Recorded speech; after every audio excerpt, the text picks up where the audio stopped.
I have exciting news, strangers. I'm going to be at the True Crime and Paranormal Podcast Festival in Denver this July 12th through 14th.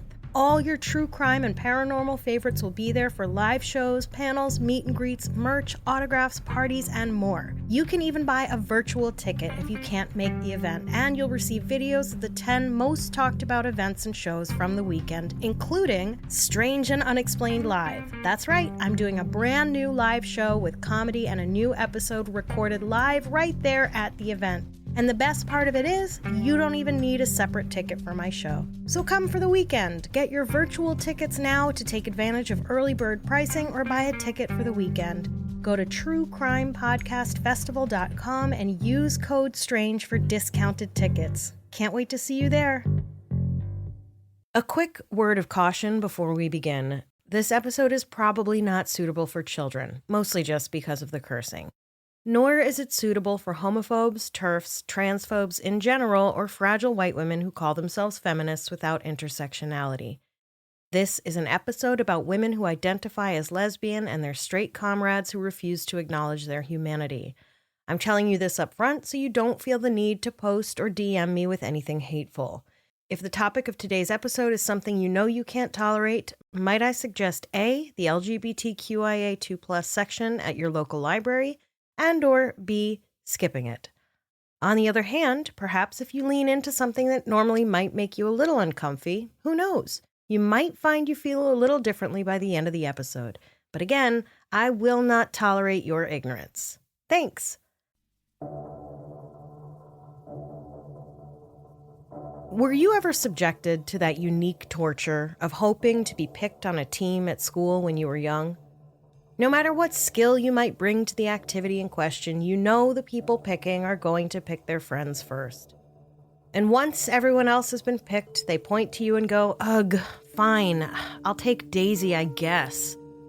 Remember when they said that, stranger, and you were like, "Hey, I might not be in your clique, or wear cool clothes, or new clothes, or have brushed hair, but damn it, I have a lot to offer." Maybe the sports analogy wasn't the right one.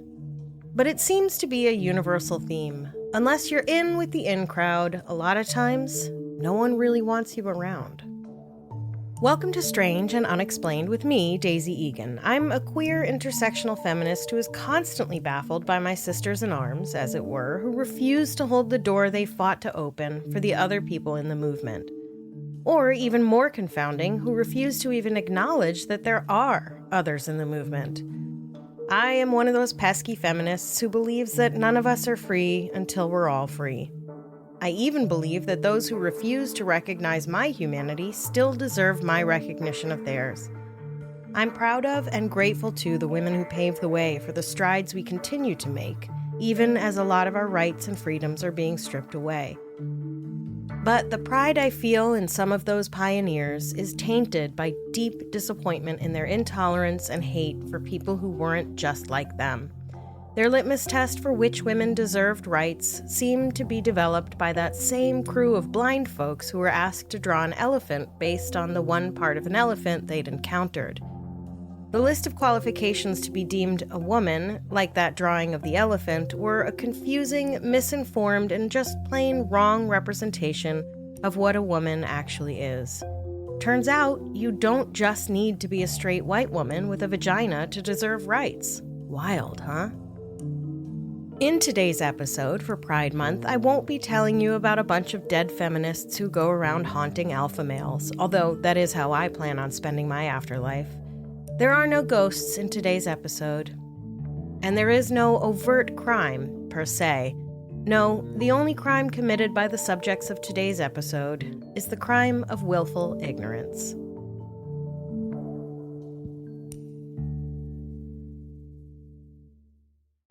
Betty Friedan fucked up. Big time. Her intentions were good, but you know what they say about intentions, stranger. That plus a nickel will definitely not get you on the subway anymore. Or maybe it's that the road to hell is paved with them? I forget. Anyway, back to Betty. For those of you who missed the one day in history class in high school where they breezed over the first and second waves of the feminist movement, Betty Friedan is largely credited with being one of the women who kicked off the second wave when her book The Feminine Mystique was published in 1963. The feminine mystique was born from a small survey Friedan had conducted of her fellow Smith alumni, in which they reported being unhappy in their roles as housewives. Suspecting she was onto something big, Friedan took her survey and turned it into research, which resulted in the book. I've never read the book because I'm too busy rewatching Love is Blind, but according to Encyclopedia Britannica, quote, the phrase feminine mystique was coined by Friedan to describe the assumptions that women would be fulfilled from their housework, marriage, sexual lives, and children. The prevailing belief was that women who were truly feminine should not want to work, get an education, or have political opinions. Friedan wanted to prove that women were unsatisfied and could not voice their feelings, end quote. White, middle-class housewives all over the country finally felt seen by Friedan's tome, but there were millions of other women who were like, most women actually have to work outside the house, right? Clearly, she didn't know. And then there were those women who were fantastically unhappy with the oppression and inequality brought on by misogyny, among other oppressive systems, but not because of the housework, marriage, or children. Hell, there were lots of women for whom marriage wasn't even an option, and wouldn't you know, they too had cause to be pretty fucking unhappy. Or, in the more educated and eloquent words of author and distinguished Professor Bell Hooks, she did not speak of the needs of women without men, without children, without homes. She ignored the existence of all non-white women and poor white women. She did not tell readers whether it was more fulfilling to be a maid, a babysitter, a factory worker, a clerk, or a prostitute than to be a leisure-class housewife. She made her plight and the plight of white women like herself synonymous with a condition affecting all American women. In doing so, she deflected attention away from her classism, her racism, her sexist attitude towards the masses of American women. In the context of her book, Friedan makes clear that the women she saw as victimized by sexism were college-educated white women.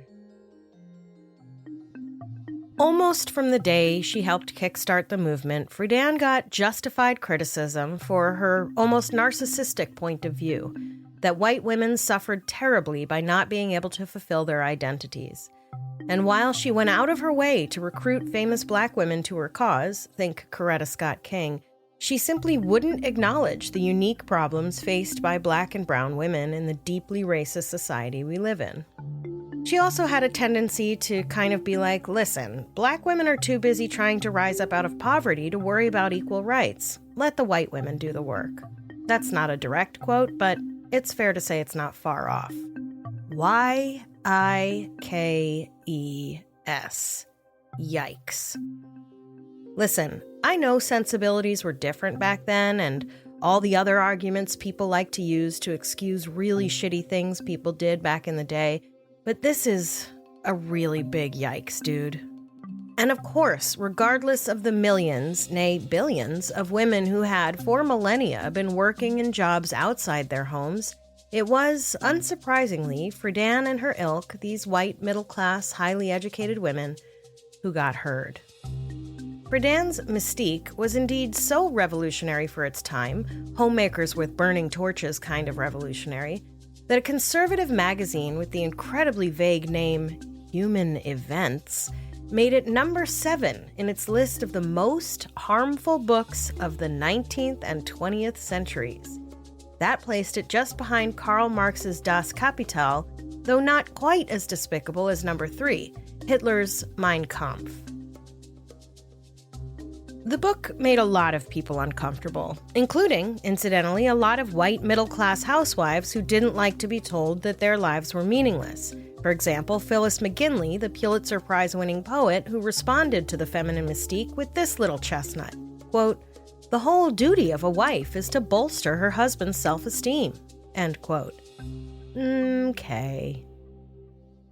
But despite all the criticism, Friedan's next move was to gather up about 20 other women in a group they called the National Organization for Women, whose stated mission, co-written by Friedan and activist and out gay person Pauli Murray, was, quote, "to bring women into full participation in the mainstream of American society now, exercising all the privileges and responsibilities thereof in truly equal partnership with men, by securing the enforcement of anti-discrimination law, gaining subsidized childcare, abortion rights, and public accommodation protections, and passing the Equal Rights Amendment, end quote. First, they'd tackle middle-class women's right to be in the workplace. I know what you're thinking. Didn't the 1964 Civil Rights Act ban sex discrimination in employment? To which I say, LOL. The Equal Employment Opportunity Commission, the EEOC, the agency supposed to enforce workplace equality, didn't acknowledge the sex discrimination clause, effectively nullifying the act's inclusion of gender. But Friedan was determined to even the playing field, for straight white women that is, by creating NOW, then co-founding the National Abortion and Reproductive Rights Action League, NARAL, and the National Women's Political Caucus, as well as helping to get past Title IX, prohibiting gender discrimination at any school receiving federal money, and credit-granting rules, giving women access to their own credit cards. All in less than 8 years, which were formidable achievements to be sure, and done, incidentally, with the help of a lot of lesbians. But then, in 1969, Friedan, speaking at a National Organization of Women's conference, warned about a danger within the organization. Was it Stepford wife-type moles? Was it men pretending to support the cause but really plotting to take it down? Why, no. The danger was lesbians. Oh, God, not them! For some reason, Betty Friedan made the baffling choice to turn on the very women who'd been standing by her side in the fight. There is, unfortunately, no written record of the actual speech, only decades of academic and political discourse on it. But it seems Friedan never actually used the word lesbian. Instead, she used the term the Lavender Menace. Lavender, of course, not only being my favorite color, but also the color associated with gay people in general. I don't know why she didn't use the word. Maybe she thought she was being clever? Maybe she thought said Lavender Menaces would be less offended somehow? Regardless, it was pretty fucking offensive. Friedan's argument, in a nutshell, was that lesbians and her perception of them as bra-burning, man-hating, armpit-haired toughs who wanted to usurp all that men had done since Adam kicked Lilith out of Eden for wanting to have an orgasm was going to cause a distraction for the more respectable fight for women's equality. You know me, stranger, I'm no psychologist, but I'd venture to guess that Friedan's resistance to lesbians, aside from just being plain old homophobia, was that their very existence undermined her argument that it was the wifing, mothering, and resulting housework that women didn't like. If there were all these women who weren't married and didn't have kids who also wanted equality, what did that say about the foundation of her argument? No, it would be much easier to fight for equality if everyone could just agree that they still wanted to have sex with men. A piece in the Philadelphia Gay News from 2023 quoted blogger Hannah Quayle, quote, "Lesbians were placed within an unnatural category of the third sex, one associated with a gross abnormality which violated female anatomy, heterosexual desire, and gender behavior by associating masculine features upon the female body. In this sense, lesbians were not considered real women and stood outside the category of woman in a physical, sexual, personal, and political sense." End quote. Lesbians' masculinity was somehow considered complicit with men and the patriarchy, which, as far as I'm concerned, requires a lot of mental gymnastics to get to. You're saying the women who want less to do with men are more complicit in the patriarchy? Okay. Friedan wanted everyone to understand that the issue was not that women didn't love men, it was simply that women were made for bigger things than being homemakers. But Friedan knew good and goddamn well that many of the key figures of the second wave and of the National Organization for Women were lesbians, including now co-founder Polly Murray, pre-fame Rita Mae Brown, whose book Ruby Fruit Jungle is credited as the first mainstream queer YA novel, and Ivy Bottini, the graphic artist who designed Now's logo, still in use today, and was president of the largest chapter, the one in New York City. So, the lesbians of the second wave feminist movement were pissed. And then, writer Susan Brown Miller, she of the 1975 breathtaking tome Against Our Will, Men, Women, and Rape, tried to make light of the whole thing in the pages of New York Magazine by trying to reframe Friedan's remark about the Lavender Menace as a, quote, lavender herring but with no clear and present danger, end quote, to the women's movement.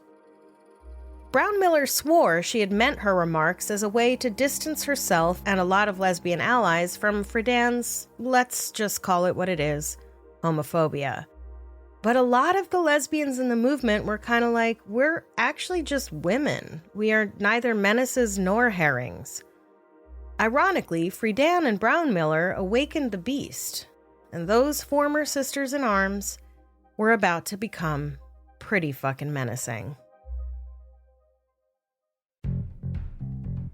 Strangers, in August, I'm doing this thing that I've heard of called a vacation. Apparently, it's where you go somewhere that isn't your home and you don't work.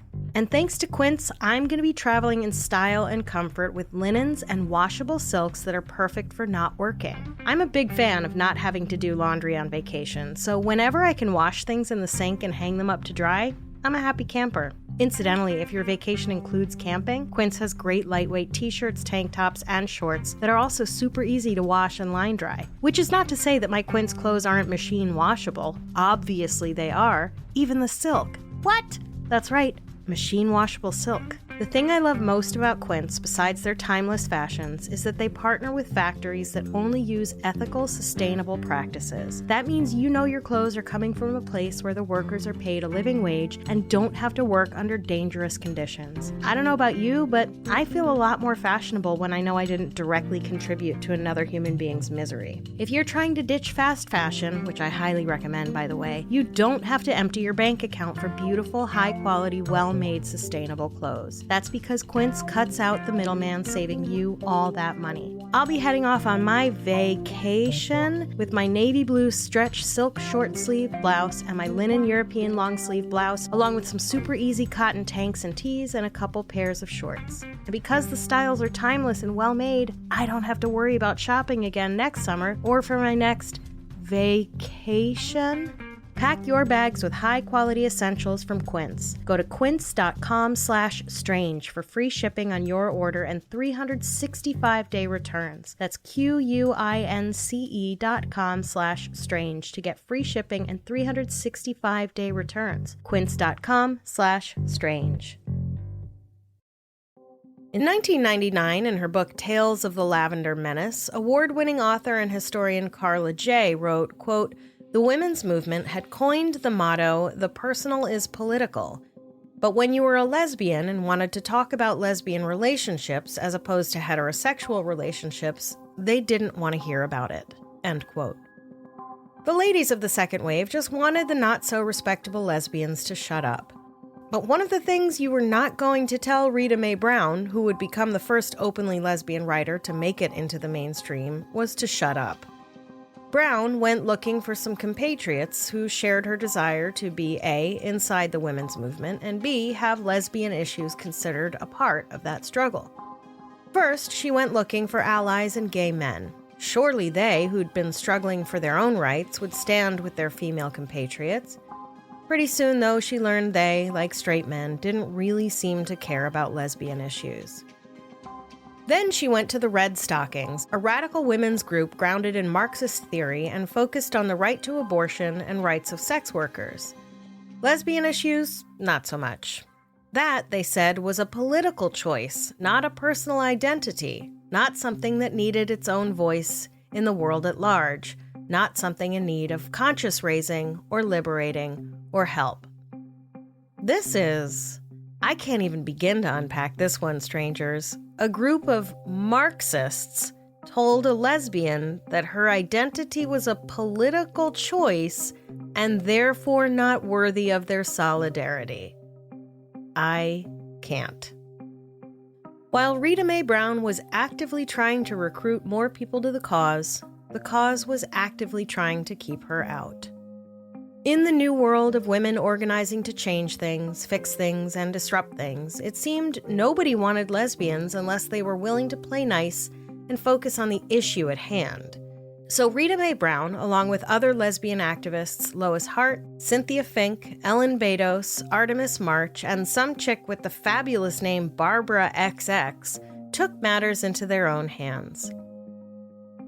The Second Congress to Unite Women on May 1, 1970, was held at the Intermediate School 70 on West 17th Street in Manhattan, which underscores how nascent this movement was.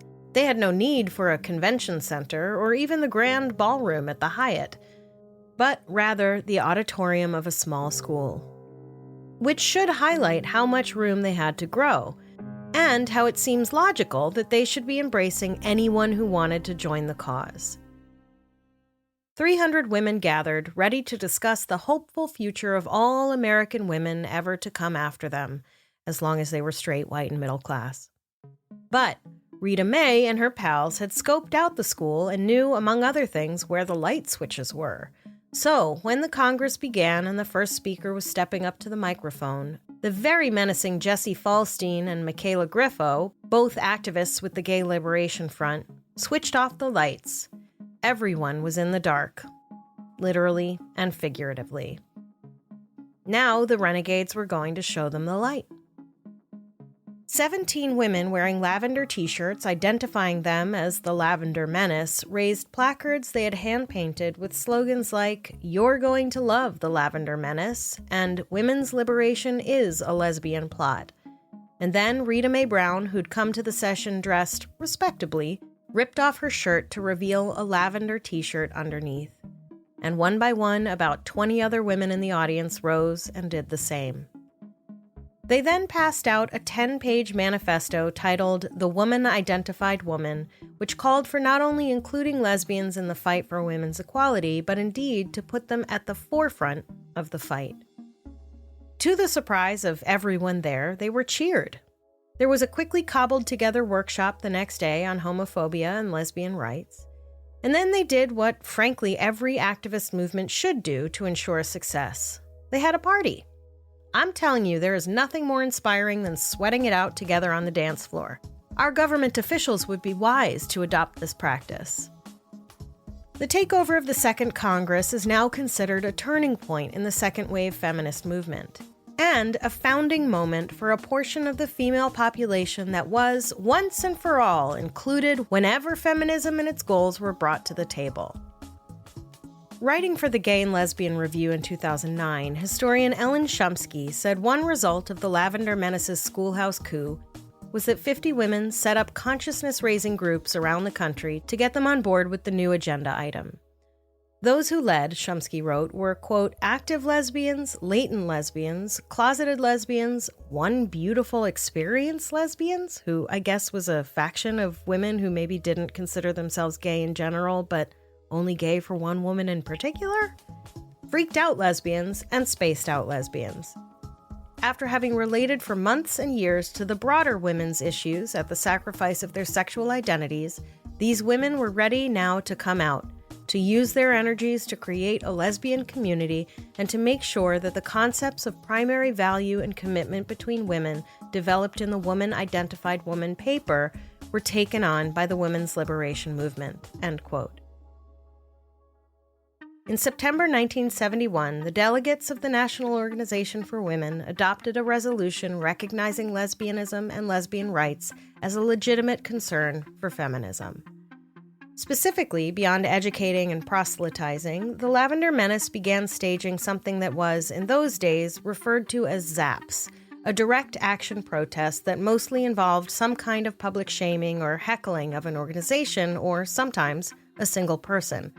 Sort of a flash mob with directed bitching, something that is still in practice today among activists who are tired of the corporate activism complex. Their first ZAP had been their Lavender Menace riot. Another involved New York City Mayor John Lindsay, who was zapped publicly to take a stand on gay rights, something he had not done a year earlier when the Stonewall riots broke out. Finally, in 1972, he relented, signing an executive order prohibiting city agencies from discriminating against job candidates based on sexual orientation. Incidentally, after the takeover at the Second Congress, Friedan fired Rita Mae Brown from Now.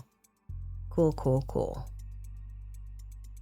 In 1977, at the National Women's Conference held in Houston, which drew 2,000 delegates and 20,000 observers, a deeply chastised Betty Friedan apologized for her promotion of lesbians as disruptors of the women's movement and actively supported a resolution against sexual preference discrimination.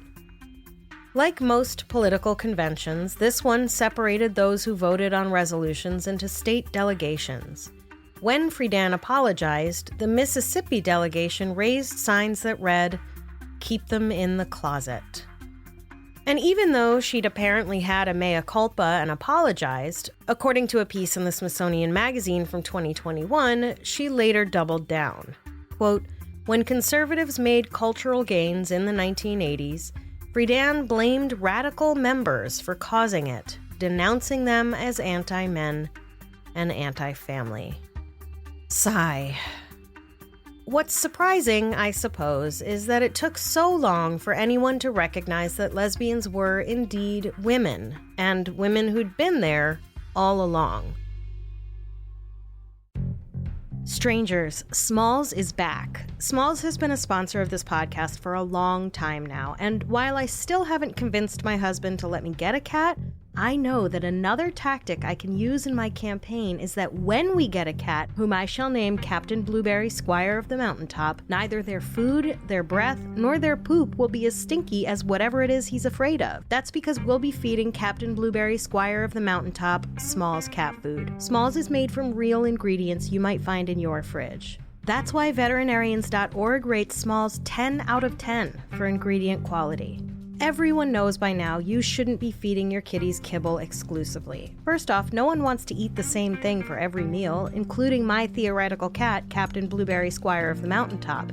And secondly, that stuff has God knows what in it, including a lot of gross fillers. And then it's cooked to within an inch of its life and then pushed through a tube. Yuck. Your kitty and mine deserve food made from real, fresh ingredients in a variety of flavors. Food that, by the way, 90% of cat people say makes their kitties' fur softer and shinier, and improve their overall health.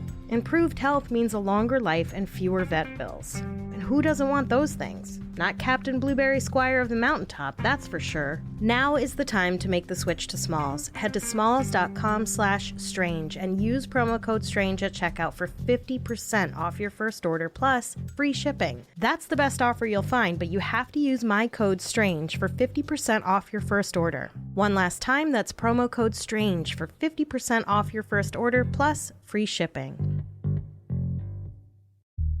Lesbians didn't just pop into existence with the dawn of the second wave feminist movement, of course. Indeed, lesbians have been around as long as women have. But let's look at the so-called first wave of the American feminist movement. Susan B. Anthony. Her profile with a tidy bun and sweet little scalloped collar replaced the portrait of some guy named Dwight D. Eisenhower on the silver dollar in 1979. She was the first woman to receive that honor. And the first lesbian. Maybe that's not how she identified, but the love letters she wrote to fellow suffragist Anna Elizabeth Dickinson, whom she called Chicky Dicky or Dicky Darling, give off a pretty strong lesbian vibe. I don't know about you, but I don't usually write to my pal saying, "Sometimes your very breath gives me new hope and new life." Susan B. was nobody's bitch. A Quaker, she was still in her teens when she took on the work of being an anti-slavery activist 30 years before this country went to war over it. Susan B. was a big believer in the petition, people signing their names to say they wanted something stopped or started or put on a ballot. Susan B. collected 400,000 signatures to abolish slavery before the Civil War, and after the war decided to campaign for equal rights for those who had been enslaved, as well as for, you guessed it, white women. Susan B. was doing all this shit, and she couldn't even vote yet. Anyway, in 1869, she founded the National Women's Suffrage Association to get women the vote. She also helped pen an amendment to the Constitution that would give women the right to vote long before anyone got around to giving women the vote. It got to be known as the Susan B. Anthony Amendment. You know it as the 19th. Awesome lady. Gay as a $3 bill. The object of her love letters, Anna Elizabeth Chicky Dicky Dickinson, was no slouch in the power department either. Dickinson was the first woman to give a political address to Congress, and it's said she was a power broker in the Union before the war broke out in 1861. Susan B. also had a nice, long relationship with another woman in the movement, Emily Gross. Historian Lillian Faderman found letters in which Susan refers to Gross as her lover. Faderman's book, To Believe in Women, posits that, quote, from its inception, women's fight for the vote was largely led by women who loved other women, end quote. Faderman goes on to say, quote, it was a grueling battle. As Carrie Chapman Catt, the leading spokesperson at the time the 19th Amendment was passed, summed it up, success was won only after 56 state referendum campaigns, 480 legislative campaigns for state suffrage amendments, 47 state constitutional convention campaigns, 277 state party convention campaigns to get suffrage planks in the party platforms, and so forth and so on. What Catt did not say in her dry summation was how many female couples, including herself and her partner Molly Hay, were in the forefront of the struggle, and how their intimate relations helped them endure and stay focused on their elusive goals through years of encouragement, end quote. These women were usually unmarried, though some were, and they were often derisively referred to as manly or unsexed. Same girl. Faderman writes that abolitionist and women's rights activist Sojourner Truth even had a purposeful wardrobe malfunction, bearing a breast, on a lecture platform in Indiana to prove she was a woman. Sigh. Historian Susan Ware said these gay relationships were part and parcel of the suffrage movement. They were everywhere in this fight, wrote Ware. Everywhere. Even Carrie Chapman Catt, married twice, settled down with Mary Garrett Hay after the death of her second husband. They are buried alongside one another. Romantic friendships is how some of these partnerships were framed. Sometimes they were politely called Boston marriages. But I bet, stranger, aside from Sojourner Truth, you're noticing a pattern here. These women were all white. White lesbians. Privileged white lesbians. I see a problem. They started out as abolitionists, mostly, but where are their black sisters in leading this fight? We know that they weren't absent because of lack of interest or lack of trying to join the movement. They were unwelcome. Strange, but hardly unexpected, I guess. In her book White Feminism, author and historian Koa Beck writes that it was one thing to think Black Americans should be free, and quite another to believe they should have equal opportunities to those afforded to white people. In 1913, she points out, when Alice Paul, the big Equal Rights Amendment princess, began setting up the Washington woman suffrage procession, Black marchers asked to be included, and Paul just didn't respond in hopes they'd go away. The Black women showed up anyway and were told, oh my God, to go to the back of the procession. Really? Pull it together. Also, a Quaker, Paul, after the whole thing was over, still didn't get it. Annoyed, she said, quote, I cannot see that having the procession without their participation is in any way injuring them in the least, end quote. Again, this is a lot to unpack. What is wrong with us? That's rhetorical, mostly, but I am going to try to answer it anyway, and it's not going to be pretty. Let's start with our heroes from the first wave of feminism. Everybody who opposed them, and that included a lot of women, called the movement deviant. They said they would reject marriage, children, washing dishes, and keeping house, that they would wear men's clothes, that they would, and this was probably their largest worry, assume all the rights and privileges associated with being men. This was against God's will. This was against human nature. This is how it is and was and always would be since the dawn of humankind. Well, actually, new evidence, as discussed in anthropology circles and supported by study and research, indicates that there's no real proof of a history of sexual division of labor. You know, man hunts, woman gathers. It is now accepted, and has been solidly backed up with evidence, that women of the Pleistocene period, for example, were, per their musculature and diet, well suited to endurance activities like hunting, and that women had their own toolkits for hunting. What's my point? That this stupid belief, that is also flat out fucking wrong, has fueled the cultural legacy we live with today. You know, that men are the breadwinners and women are caregivers, whose job it is to keep their husbands' natural, barbaric, violent tendencies in check, which justifies why men need to control our uteruses. Am I swinging on too wide a limb? I don't think so. I'm just telling you that being manly has always been perceived as good, as long as you were, indeed, a man.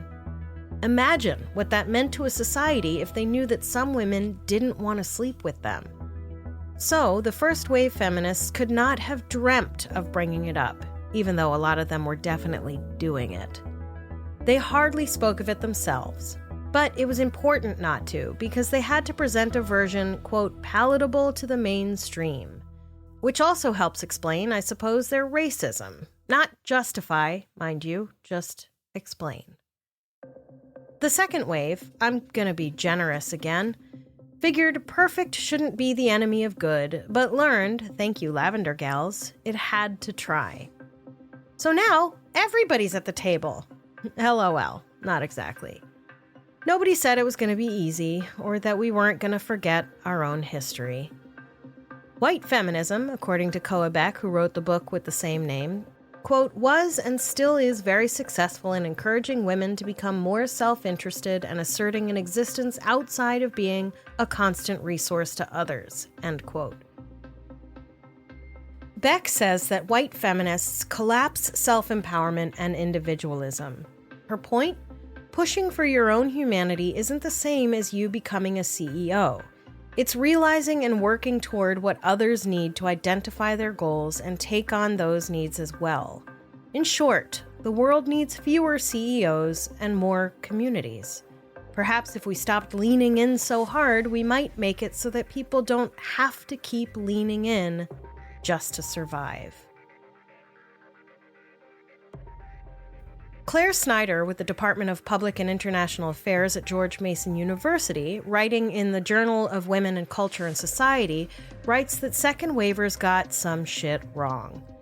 But the subsequent waves are trying to, quote, emphasize an inclusion and non-judgmental approach that refuses to police the boundaries of the feminist political, end quote. But it is undeniable that the first and second wavers did some heavy lifting. Now, Snyder writes, quote, feminism has been entwined in the fabric of our lives, tucked into our lives in daily acts of righteousness and self-respect. It's like fluoride in the water, hardly recognized it's there, end quote. Which, ironically, is in a lot of ways doing us a disservice. The more distant we get from the fight, the more complacent we get with the strides we've made, the easier it seems to be to have a lot of those strides erased.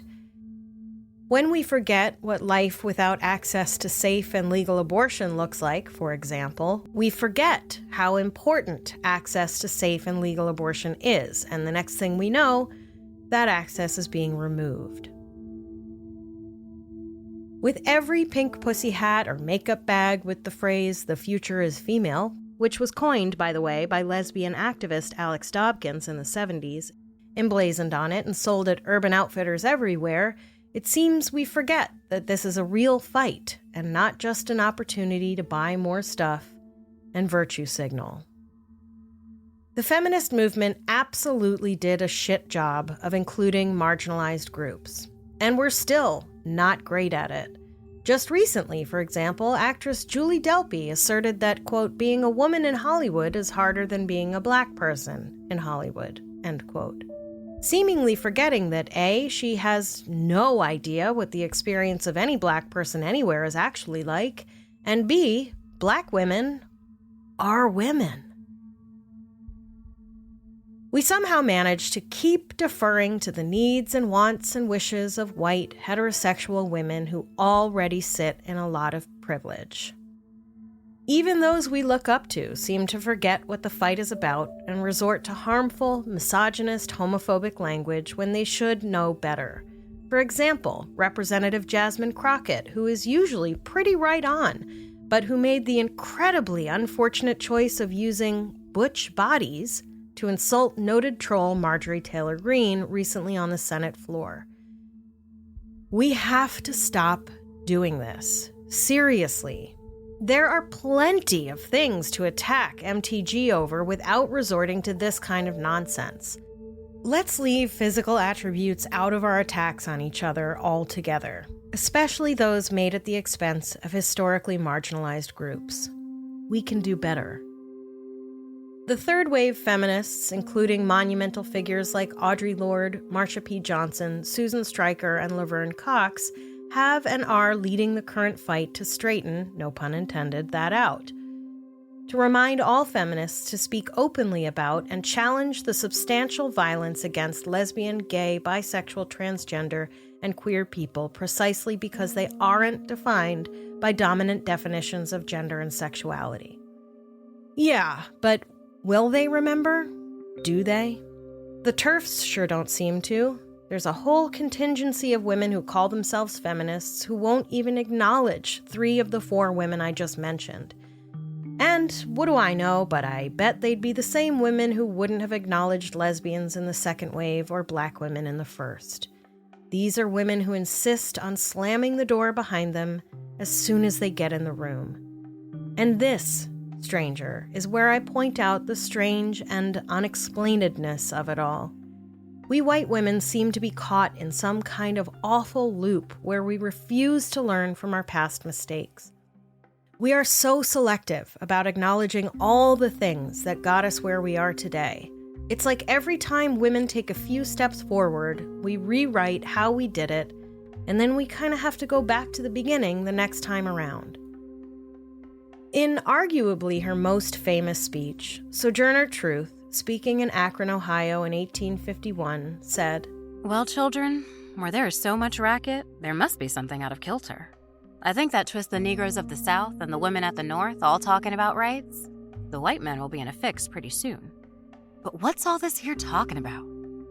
That man over there says that women need to be helped into carriages and lifted over ditches and to have the best place everywhere. Nobody ever helps me into carriages or over mud puddles or gives me any best place. And ain't I a woman? I have borne 13 children and seen most of them sold off to slavery. And when I cried out with my mother's grief, none but Jesus heard me. And ain't I a woman? If my cup won't hold a pint and yours holds a quart, won't you be mean not to let me have my little half measure full? Then there's that little man in the back there. He says women can't have as much rights as men because Christ wasn't a woman. Where did your Christ come from? From God and a woman. Man had nothing to do with him. If the first woman God ever made was strong enough to turn the world upside down, all alone, these women together ought to be able to turn it back and get it right side up again. These women together. What a concept.